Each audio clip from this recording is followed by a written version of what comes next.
is up, ladies and gentlemen? We are back. We are live. It is the Freight Coach Podcast, the top podcast in transportation, coming to you guys every single weekday, 8:30 a.m. Pacific, 10:30 Central, to break down some industry headlines. But most importantly, you guys provide some actual insight into what you can do with all of this information. If this is your first time tuning in, welcome. This is the real side of freight, ladies and gentlemen. And I say that before every single show. And what I mean by that is I only speak with transportation professionals, because at the end of the day, you guys, I want to talk to the right individuals who have done what you're looking to do or who are currently doing what you're trying to achieve, so you can take this information, apply it, utilize it, and see a meaningful difference in your business and your life. Happy Monday, everybody. I got a very special guest for you guys here today. Anytime somebody from the great state of Wisconsin wants to come on the show, I always want to talk to them, because that's where I'm from. And frankly, you can't argue. We are the trucking capital of the world out there. And especially when it comes down to family-owned trucking companies and building those up over multi-generations and everything that they've seen out there and what they've had to do to adapt over the years to keep their business growing and everything. So I have Pam Polyak with Polyak Trucking on the show today. Pam, thank you so much for joining me. Thanks for having me. I appreciate it. Happy Monday. Happy Monday to you as well. And it's such an interesting time out there right now. And, you guys have been around for a long time, right? Like multi-generation, and Yep. You guys have seen a lot of stuff out there. But before we get to kind of any of that stuff, Pam, how did Polyak Trucking come about? How did it get started back in the day? Grandpa was a door-to-door milk salesman and then moved into ice cream. So those old glass bottles. Oh, yeah. I've got pictures of those. And then he moved towards ice cream. So we started with refrigerated. He would do ice creams to hospitals and those little styrofoam cups with the wooden spoons. Oh, yeah. That's what I'm talking about. I love that. So Grandpa did that. Then Dad worked alongside of him for several years, and then started changing into a little bit more of the intermodal fleet when I was very young. And then moved into dry van type stuff. I would say at this point, probably 30 years ago, 25, 30 years ago, we really started hammering into dry van. So we've done reefer, intermodal, and dry van as kind of some of our more key things. We've dabbled in flatbed and things like that throughout the years. But right now, reefer, intermodal, dry van, still kind of our niche per se. Okay. So do you think that has led to sustainable success and growth, is this kind of having that niche, right? Because I feel like as an entrepreneur myself, a young entrepreneur at the end of the day, I've only been self-employed for 5 years now, but I see a lot of people jumping up, and especially inside of transportation. And there's you hear $1 trillion industry or 80 trillion, whatever they want to throw out there, and people see a ton of opportunity, and there is. But at the end of the day, how do you establish something like consistent revenue coming in? When you're out there talking to people, because obviously you're talking to other trucking company owners and stuff all the time, Pam, is it, hey, choose one thing and just repeat that till you're undeniably better than everybody else, and then maybe look at changing? Well, I think we've learned a few things the hard way. One being we had a lot of eggs into a particular intermodal customer back in 2008. And if you remember, 2008 was not exactly, we were headed knee deep into the recession, that kind of stuff. And so we took a hard lesson in 2008 by having more than one, or a customer have more than 25% of our overall revenue. So that's the golden rule we live on. Not necessarily the niche of what we do, but a wide range of customers, so that not one customer could take us under if we needed to. You know what I mean? Or if there's something going on where they just were like, nope, just kidding, we're done using you. Yeah. Or that lane went away, or that lane got receiver paid for now, or anything like that, whatever combination of things that happen throughout the year and RFPs and all that stuff. It's the golden rule of don't let any one customer be more than 25% of your total revenue. But we all seen those messages and emails that you get like, oh, I specialize in, and then they list like 20 different things: step deck, LTL, full truckload, ocean freight. What? How do you specialize in every single one of those things? I don't know. I don't know. They know the definition of specialized. So, I'm not out here bidding on LTL freight. That's not what we do.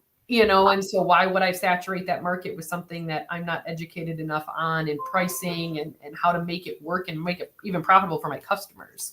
Yeah. So we definitely stick to that full truckload realm of things, and it's been working. Yeah, and that's what we do, right? At the end of the day, it's not that we can't do LTL, but like from a core competency standpoint, and from me going on out there and really trying to develop business, because at the end of the day, you what you said prior to all of that is the thing that's constantly in my mind, because I haven't been in business that long, but I've been around long enough to know that you cannot have all your eggs in one basket. So it is that diversification of customer base. And I feel like that's kind of like where my business is right now. That's our main focus, because from a new business development perspective right now, it's been a little bit slower than I had anticipated to onboard new customers, but we've done a good job of keeping our operating like at, I don't want to say it's at 25%, but we have out of our 6 shippers that we work with consistently every single month, I'd say we have 2 of our primaries, and then everybody else kind of filters in throughout the month like that. But we are actively working to get that at that 25% mark, because, at the end of the day, we can't go out of business because we got one customer and we stopped selling. And one area that we have found a lot of success in the business development front hasn't been, hey, we're onboarding a ton of new shippers, but we're progressing down the sales cycle now because we have our core competency, right? We're full truckload at the end of the day. That's what we do. 95% of our freight is open deck. Yes, we do some dry van freight because there's some natural bleed over that comes along with it, but we're not doing LTL. We're not doing intermodal. We're not doing ocean, any of that stuff, because like from a repeatable, scalable build out for my business, when I bring in people to train them up, we need to replicate ourselves, and we need to have that process kind of built out. And there's just so much opportunity inside of those niches. So with you guys having your assets and everything, Pam, are you guys primarily running upper Midwest, all the Midwest? Do you guys have some core regions that you guys are primarily operating in? Yeah, so right now, Wisconsin, obviously for sure, because we're based in Wisconsin, but we run a lot of Illinois, Iowa, Michigan, Indiana, so kind of greater Midwest. We've done throughout the years dedicated freights to St. Louis area, to Nashville area, Western Ohio. We were in Columbus running Avon products for years. We did that for a long time out of Zanesville, Ohio. So our niche is what we're willing to do and when we're willing to do it type thing. Yeah. So my drivers typically are home every night, although we are quickly growing into back to a one night overnight stand. Like, hey, go there, sleep the night, come on back. Go there, sleep the night, come back. So we had reined people in, meaning we were running more OTR probably from 2010 to 2015 or so. And then as ELDs started to mandate, we were kind of decided, hey, there's a pretty good niche here between Chicago and Milwaukee market. Yeah. Right now I'd say it's saturated. And so we are kind of branching out into other more over the road type mentality, but not gone all week mentality. But if a lane comes up and dedicated and drop trailers and things like that, we're willing to kind of look at anything when it comes to what that dynamic looks like. And then it's finding the drivers that fit that. There are drivers that need to get home every night and be home every night for their kids and wife and their kind of home life situation. And then we got to find the right drivers that are willing to stay overnight, and use that sleeper that they bought. Yeah. No, absolutely. And, I think a lot of the drivers that I talk to out there, whether they're owner ops or maybe it's, they got a couple of small fleet, 2-3 trucks out there, they want to find that consistent business, right?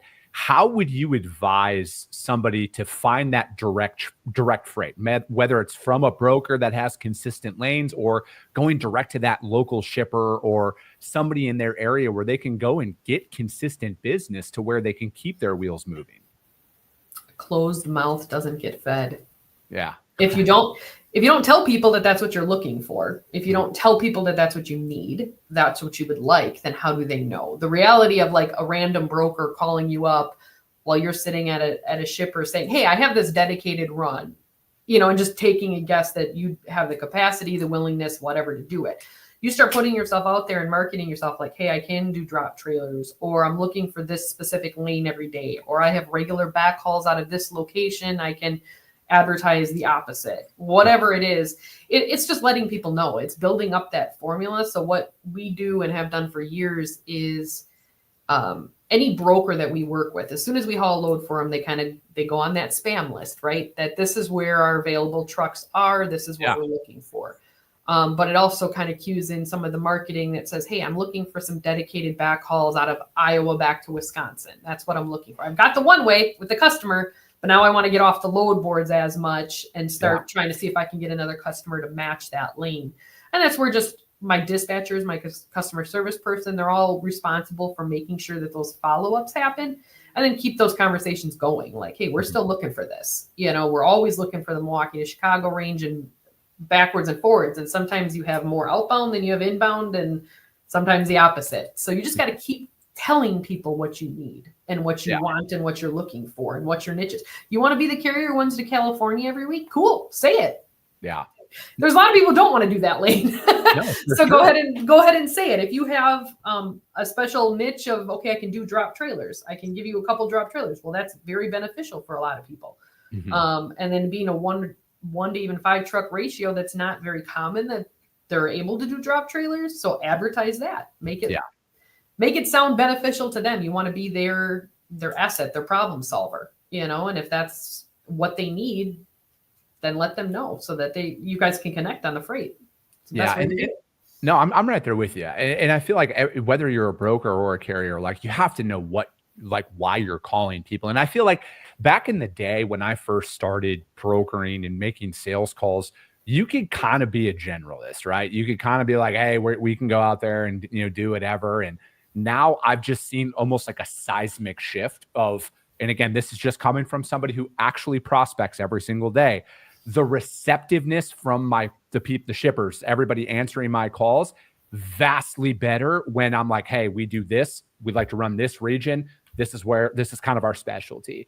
And they'll trip you up a little bit and be like, well, do you guys do LTL? No, we don't. Because I tell them I don't do LTL, and they're checking you on that stuff. But again, we know what we're trying to build, and it's seemingly plug and play kind of on the asset side as well. You have to know what you want to do out there, because otherwise, like, no one's going to come find you. And I think, like, that's a very big fallacy out there in the business world inside of transportation, is because you started a business, like, all of a sudden all of this revenue is just going to come your way without actually doing anything to get it. And then once you do find it, you got to keep it, right? And what you said there about the load list that comes on, or like your truck list, about letting the brokers and everybody else know where your fleet is, I've actually seen a massive regression in that over the years. That used to be kind of common, where like, hey, here's our fleets. Now I would say we have 2 trucking companies that send us one in a week.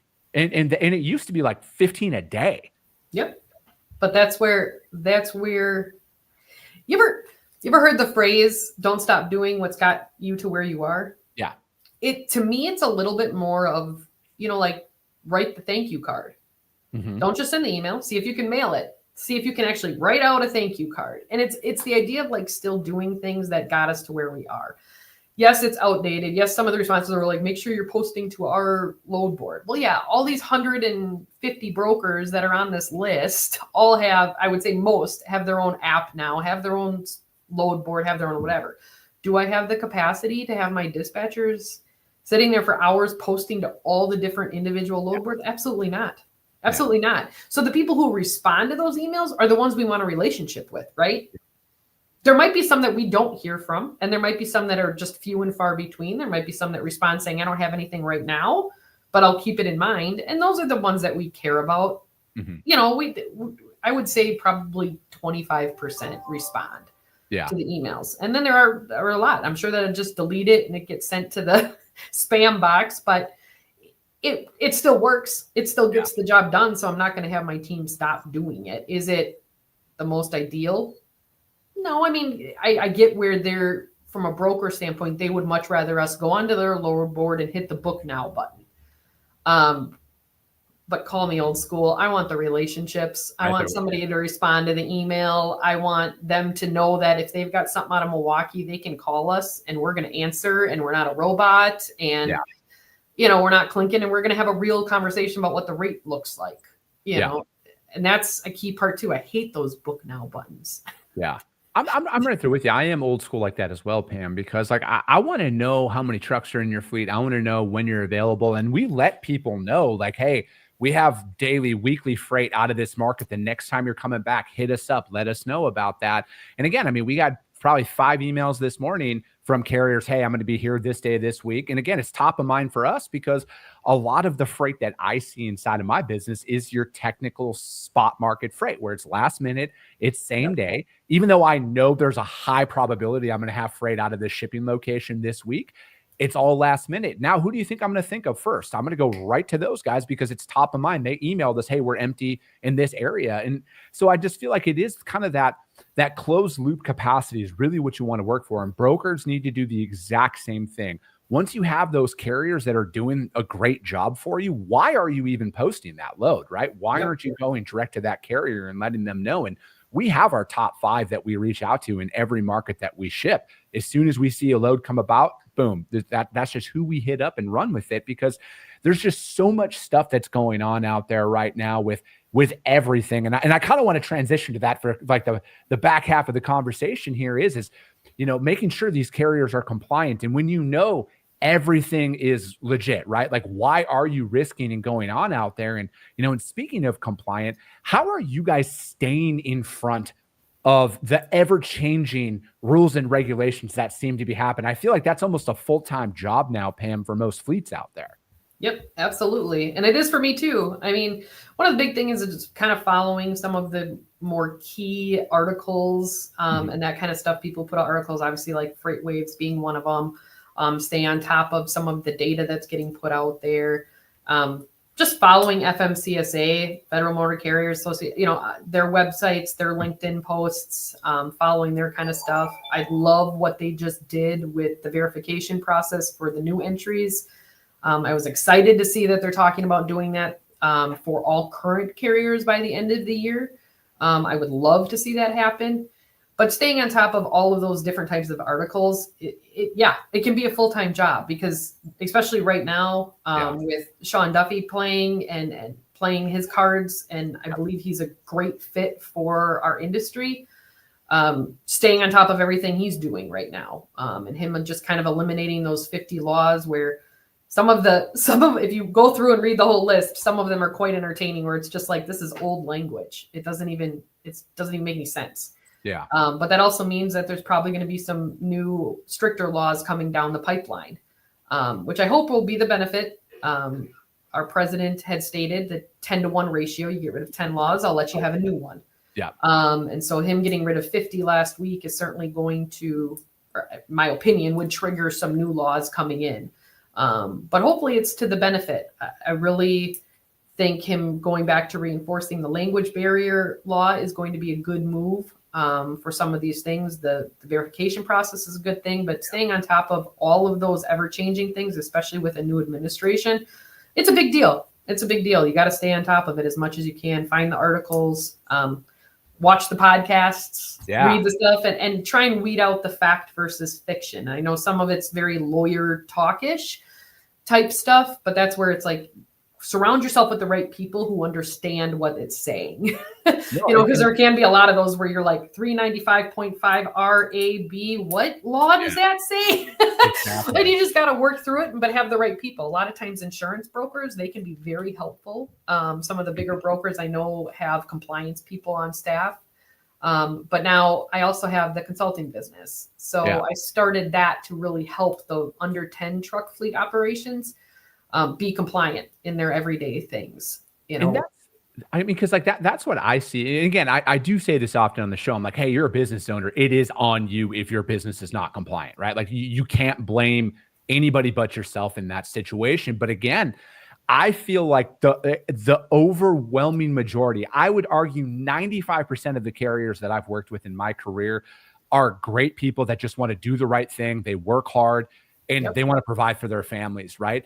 And I feel like with where things are now with vetting, onboarding, and all of that stuff, some of these individuals that are out of compliance didn't even know that they were out of compliance, right? Because there was another new rule that kind of came down, and it's somebody who's like, man, I've been driving for 40 years. I have always done it this way, So how do people, set themselves up for success with this? And I mean, obviously, I always like having individuals like yourself on the show because you got skin in the game, right? You own trucks, You're Yep. doing this thing out there. So when you start a consulting business to go out and help that small fleet, you're the type of individual I always want to talk to, because you have to do this on your front as well to make sure your business is compliant. So like what's a common thing that you've seen so far, Pam, where you're like, this is kind of where everybody should start if they're looking at their compliance? This is what I've seen out of the few people that I've talked to, where almost everybody's been not aligned with where they should be.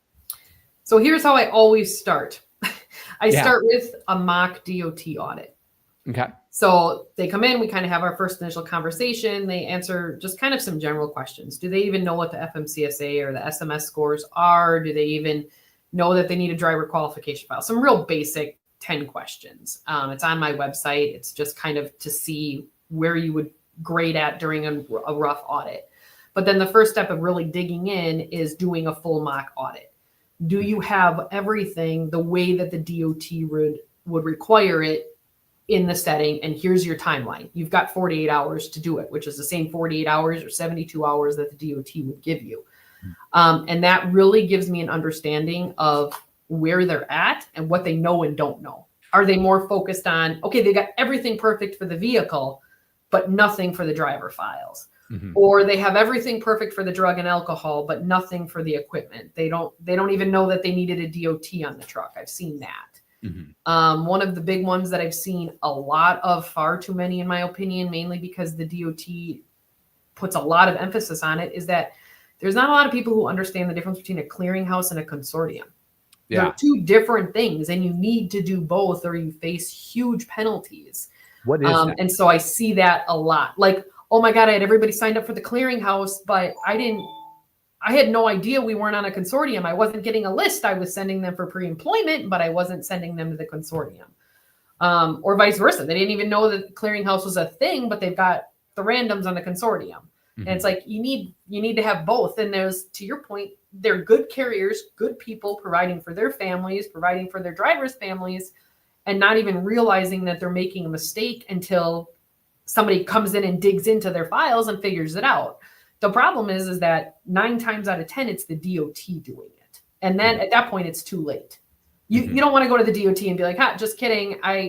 Don't even know what the clearinghouse is. You'd much rather tell me that. Like, let's figure this out together. Let's be honest about where you're at, and let's figure out how to get you to the next step and get this cleaned up as much as we can.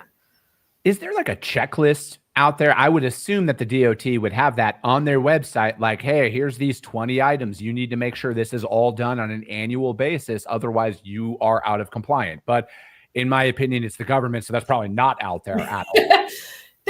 They have a checklist for like new entry and kind of the things that you need to do as a new entry, but it's not necessarily your ongoing.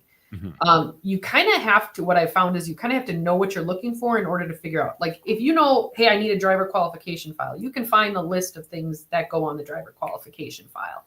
But if you don't know what to look for, where do you find it? Mm-hmm.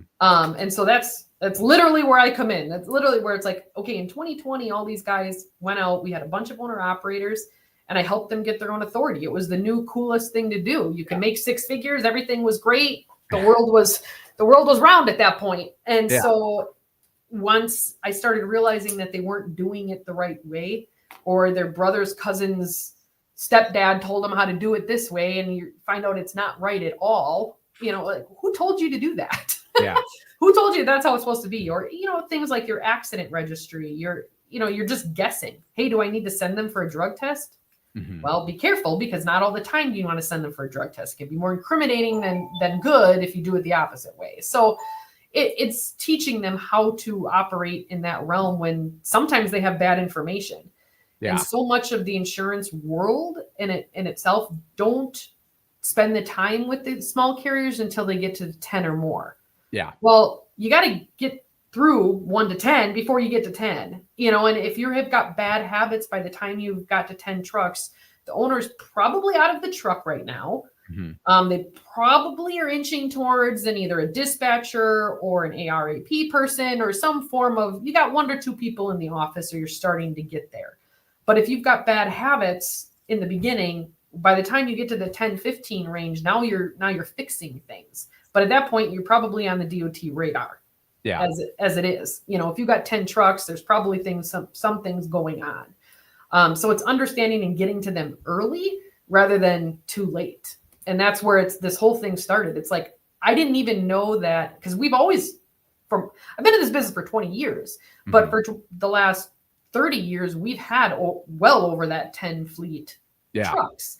So I'm like, how do you guys not have DOT audits? And then I've learned that it's like, no, they don't do the audits, or the insurance people don't bring people in until they're over the 10 fleet.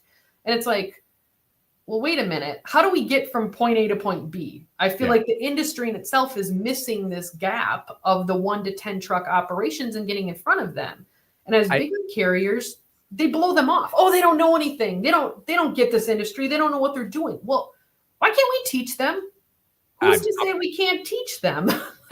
I'm right there with you. And if people actually paid attention to data, Pam, they would see that I believe it at least has an 8 in front of it. 80+% of the trucks on the road are 10 truck or less fleets out there, right? So if you look at your sample size of potential opportunity, and again, most people chase dollars and they're like, oh, they don't have the money to do any of this stuff. So why would I go after them when I could go after this company who could actually pay it off? But they don't see the long game with that if you want to go after somebody who has 15, 20 trucks in their fleet, maybe you should focus on helping the people in the 5 to 10 category get up to that. And then you have a pipeline of business coming down your way, because there's so much stuff that is out there that is not at your disposal from an information standpoint. And again, it's like everything you're saying right now, Pam, it gets me fired up, because that's like 99% of the reason why I do this show, because there is so much information out there, and I don't want people to have to like go searching for all of this stuff where there's like, boom, there's an actual library of information inside of this podcast where it's not behind a paywall. There's enough people where you can reach out to them directly. You know, like if I was a fleet and I was hearing you talking right now, I would want to reach out to you, because I'm like, hey, Pam's invested in this. She's a 3rd generation transportation professional. Her family owns trucks still. I should probably listen to her than the person who's got a flashy Instagram page that might not have ever actually driven a truck before, trying to sell you on some stuff, right? Because it's like there's such an opportunity to put real tangible education out there for people, because I don't just want clicks. I want to make an impact on this industry. I want people to be like, damn, we listened to the Freight Coaches podcast. I learned this about my business. And now look at where we've been able to go with that information, because no one is like, there's no playbook to this, right?